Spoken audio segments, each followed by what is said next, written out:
Hello everyone, welcome to study with Gyan Prakash. आप सभी का स्वागत है।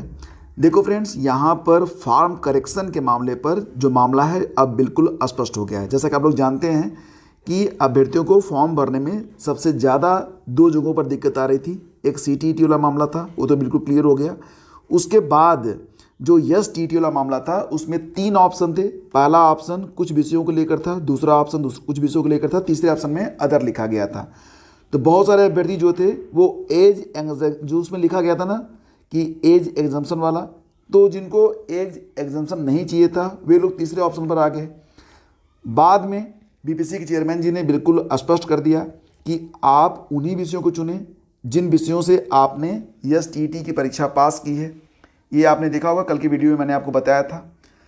तो यहाँ पर जो अभ्यर्थी तीसरे ऑप्शन पर यानी कि अदर वाला जो ऑप्शन था उस पर टिक करके अपना रजिस्ट्रेशन पूरा किए थे, वे लोग काफ़ी कन्फ्यूजन में आ गए।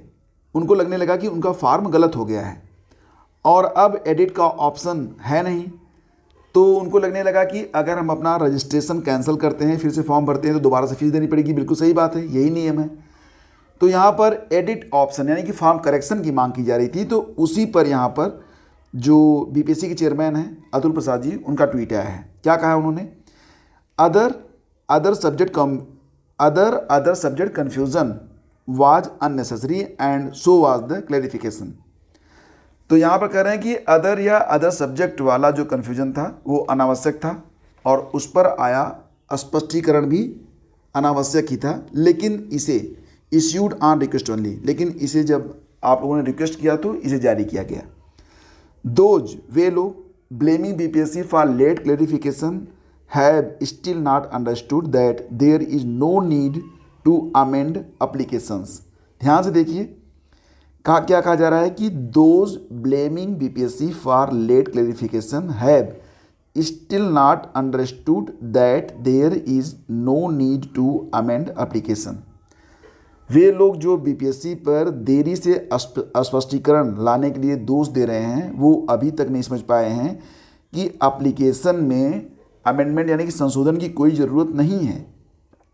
एंड दैट अनमाइंडफुल एक्विजिशंस में अट्रैक्ट डायर कॉन्सिक्वेंसेस। इसका हिंदी संस्करण में आप लोगों के लिए लेकर आया हूँ, आप देख लेंगे बिल्कुल क्लियर हो जाएगा। क्या कर रहे हैं कि अन्य विषय पर भ्रम अनावश्यक था और स्पष्टीकरण भी अनावश्यक था, लेकिन यह केवल अनुरोध पर जारी किया गया था।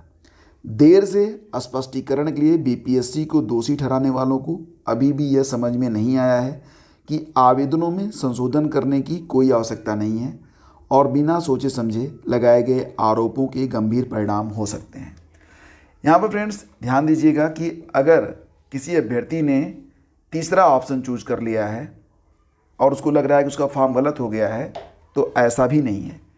अगर आपने तीसरा ऑप्शन चूज कर लिया है और फॉर्म कंप्लीट कर लिया है तो आपको यहाँ पर एप्लीकेशन को मतलब एडिट करने की, उसमें करेक्शन करने की, अमेंडमेंट की कोई आवश्यकता नहीं है। आपने कोई भी ऑप्शन चूज किया हो, आपने अपने विषय के हिसाब से पहला ऑप्शन दूसरा ऑप्शन चूज किया है या कन्फ्यूजन में आके तीसरा ऑप्शन भी अगर आपने चूज कर लिया है, तब भी आपका फॉर्म जो है एक्सेप्ट होगा। ध्यान दीजिएगा कि ये जो फॉर्म है वो सिर्फ परीक्षा के लिए ही लिए जा रहे हैं। परीक्षा आपकी हो जाएगी, देन आफ्टर आपका डॉक्यूमेंट वेरिफिकेशन होगा। डॉक्यूमेंट वेरिफिकेशन के बाद ही आपकी नियुक्ति होगी। तो ऐसा नहीं है कि आपने यहाँ पर कोई ऑप्शन में ऊपर नीचे कर दिया है तो आपको जॉब नहीं मिलेगी, ऐसा कुछ भी नहीं है।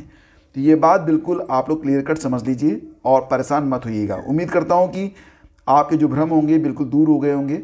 और ये जो अतुल प्रसाद जी का ट्विटर हैंडल है, इसका लिंक वीडियो के डिस्क्रिप्शन में मैं डाल दूंगा, वहाँ से जाके आप डायरेक्टली भी इसको चेक कर सकते हैं। और हाँ फ्रेंड्स, बहुत सारे अभ्यर्थी परेशान हैं, तो उनके मन को शांति देने के लिए इस वीडियो को आप उन अभ्यर्थियों तक जरूर पहुँचा दीजिएगा जिनको इसकी सख्त आवश्यकता है। तो प्लीज़ इसे अपने व्हाट्सएप स्टेटस, व्हाट्सएप ग्रुप और फेसबुक वगैरह पर इसे शेयर जरूर कर दीजिएगा। Thank you.